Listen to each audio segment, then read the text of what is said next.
Welcome to Penrose Learning, where we make understanding easy. You start by making a quick backup and opening the JPG in your chosen tool. This prevents accidental loss.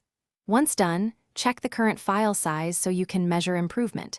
You should pick the right app now: a basic viewer with export, an online compressor, or an editor like Photoshop, because each route changes controls available.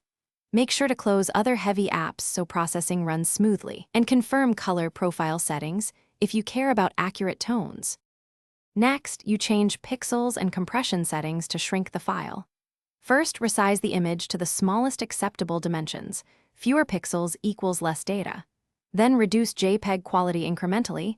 Test 85%, 75%, 70%, because quality sliders trade visual detail for bytes.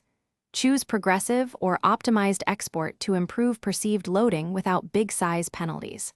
Once you apply settings, preview at 100. Finally, export your compressed JPG to a new file and compare visually and by size. You want the best trade-off. If you see banding or blotches, increase quality slightly or back off the resize. Small adjustments often fix visible issues. If results are still poor, try a different compressor or save as WebP to get smaller sizes with similar quality. Troubleshooting tip: if colors shift, check and embed sRGB color profile, or use a different app that preserves profiles.